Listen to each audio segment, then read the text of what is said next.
Long past midnight, in the loneliest stretch of western Wyoming, a single-story log cabin huddled beneath the shadow of the Wind River Mountains, and its door shook with a sound it had never heard before. It was not the howl of a wolf. It was not the scream of the storm.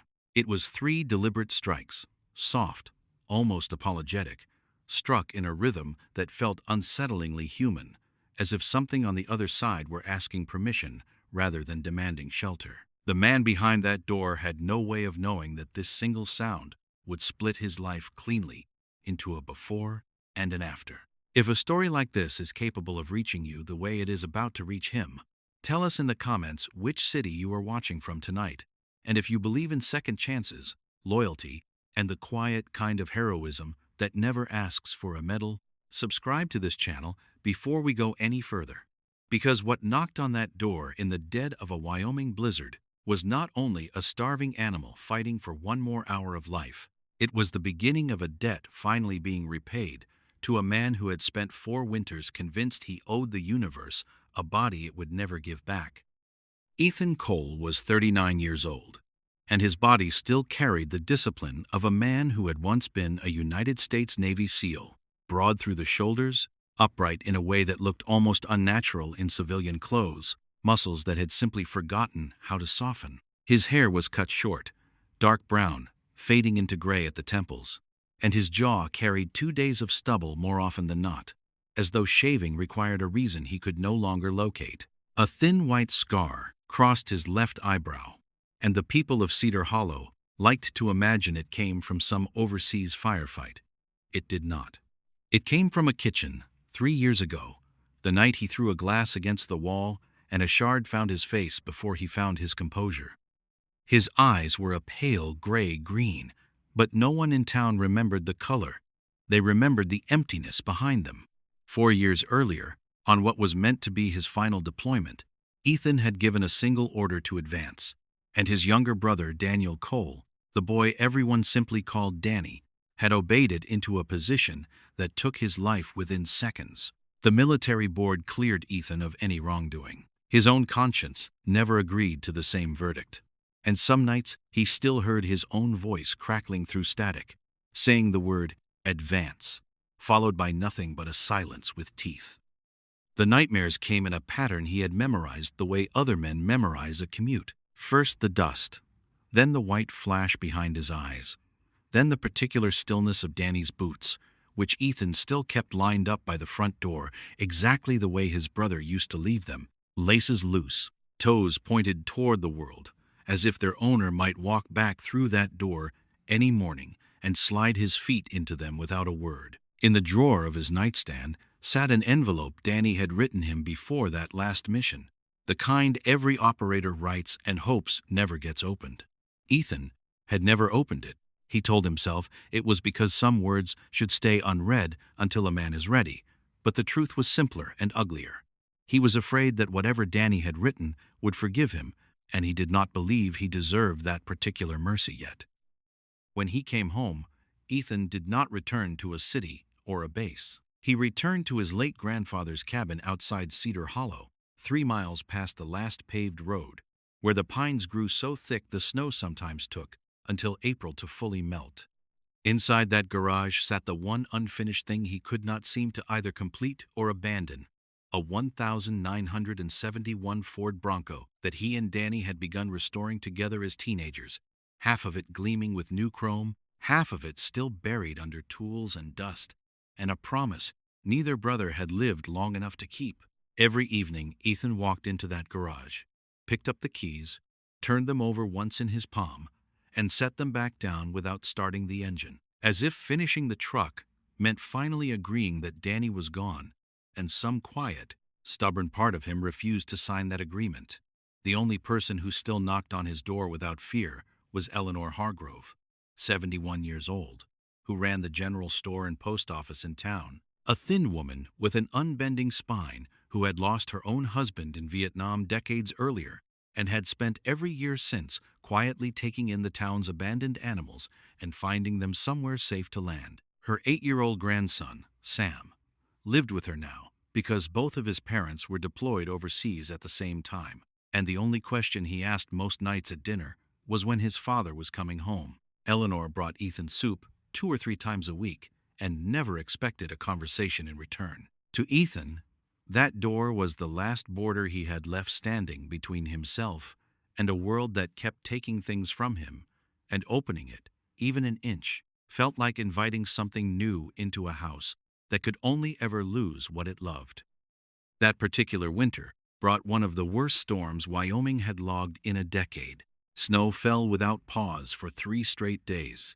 Roads vanished beneath, drifts taller than fence posts, and power lines groaned under sheets of ice until entire valleys went dark. Ethan was sitting by the fire that night when he first heard the sound outside, a noise he initially dismissed as a trick of the wind slamming a loose shutter. Then it came again, 3 measured strikes against the lower corner of the door, evenly spaced, deliberate, almost gentle, the kind of knock a small but determined hand might make. For one disoriented second, the sound dragged him backward into the dust and the static of that final mission, the way every sudden noise had for 4 years. And his hand found the grip of the old sidearm on the shelf before his mind caught up with his body. Old instincts rose before conscious thought could catch up, and he crossed the room with the wary economy of a man who had once cleared rooms for a living.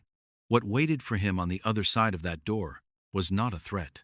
Half buried in a drift, nearly invisible against the white, stood a German shepherd the color of tarnished silver, her ribs visible beneath a coat caked with ice, one front paw still raised in the exact position she had used to strike the wood, frozen mid-motion, as though the effort had cost her everything she had left.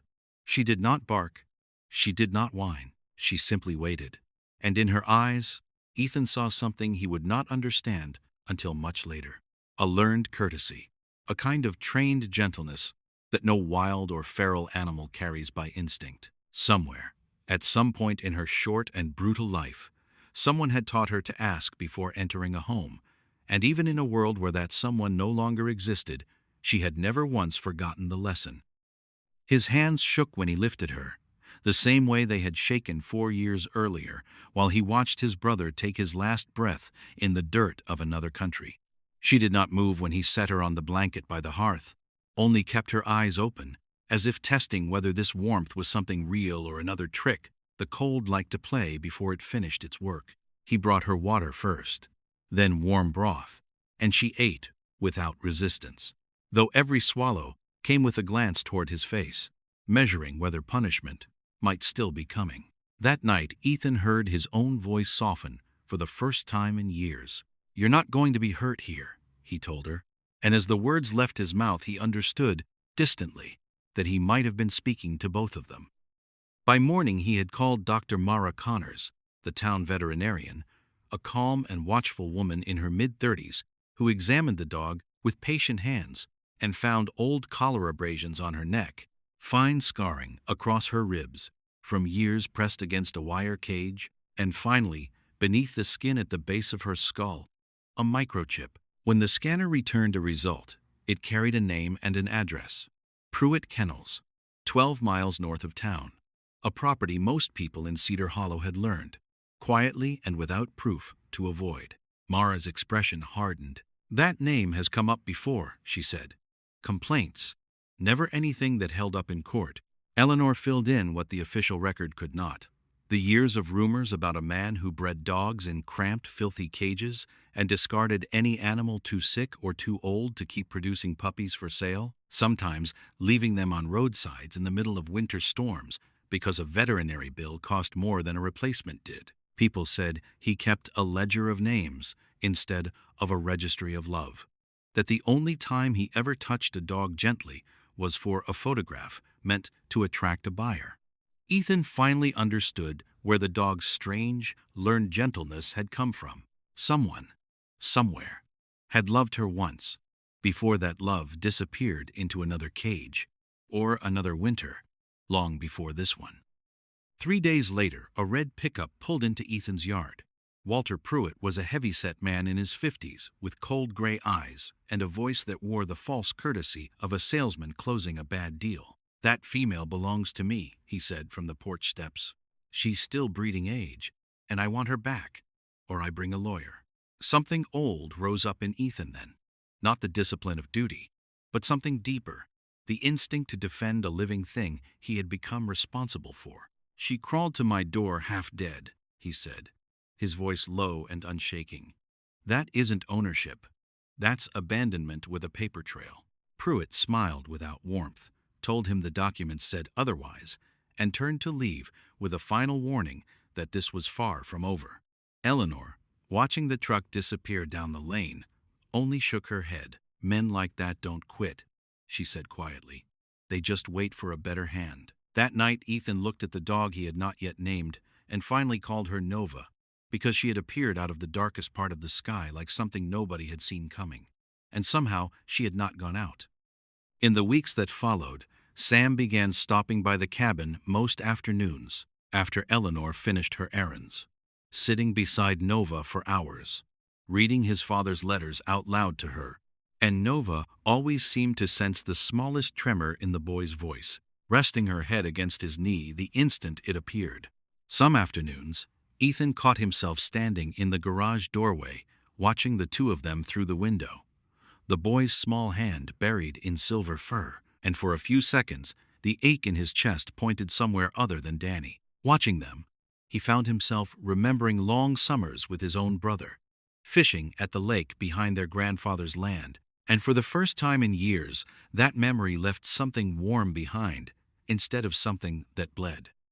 In mid-January, the worst storm the region had seen in 10 years dropped over Cedar Hollow without warning. Winds tore past 70 miles an hour, visibility collapsed to almost nothing, and the town's power failed in staggered, helpless waves. That evening, Sam learned his father's promised leave had been canceled at the last possible hour, and the moment he hung up the phone, he slipped quietly out the back door to search for the one cat his mother had left him before her own deployment, an animal that had wandered off 2 days earlier and never returned.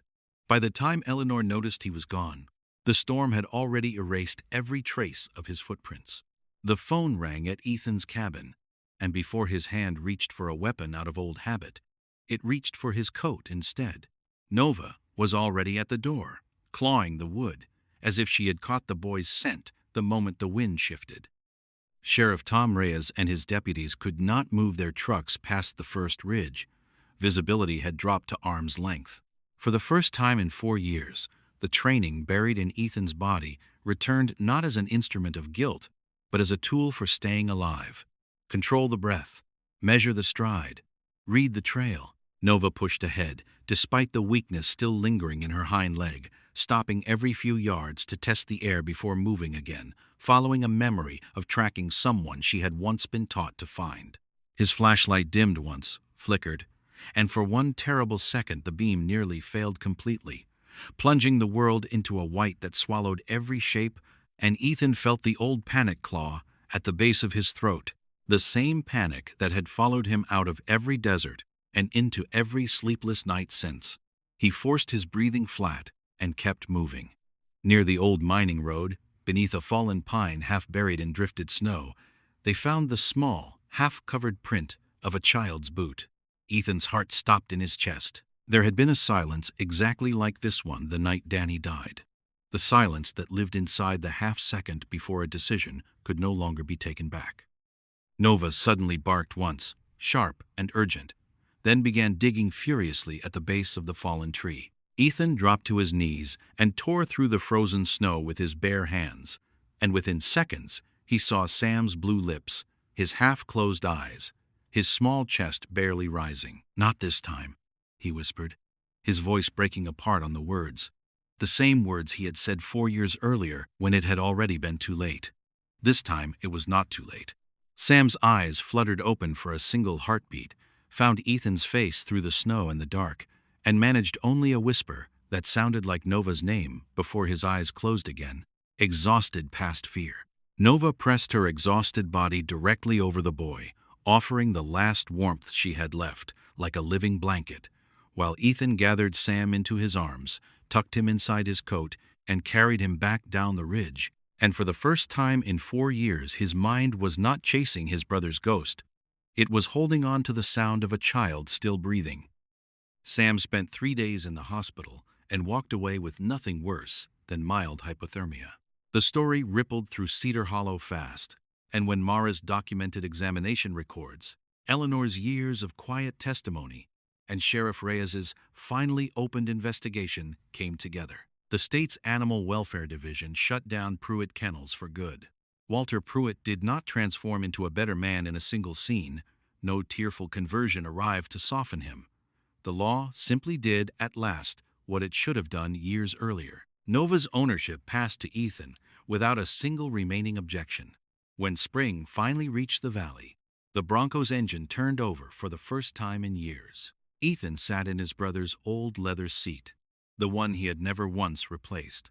Nova settled beside him, and for the first time in longer than he could measure, he found himself making plans for a future instead of negotiating with a past. That same spring, he finally opened Danny's letter, sitting on the porch with Nova's head resting against his boot, and found exactly the kind of mercy he had been too afraid to read for 4 long years. He began driving once a week to a veterans group 2 towns over, Nova riding quietly in the passenger seat, and more than one hardened former soldier found himself talking more easily with a silver-coated dog resting her chin on his knee than he ever had in any circle of folding chairs. The 3 gentle strikes that hit that door in the middle of a Wyoming blizzard were never simply the desperation of a starving animal. They were a reminder that life sometimes knocks in its quietest, most unassuming way, and that all of us have, somewhere in our own lives, a knock we nearly walked past without answering. If this story found its way into your heart tonight, pass it on to someone who needs a little hope right now. Tell us in the comments which moment moved you the most and which city you watched from, and consider a small act of support for a shelter near you. Subscribe to this channel, and we will keep finding more stories of loyalty, second chances, and the quiet kind of courage that saves us all in return.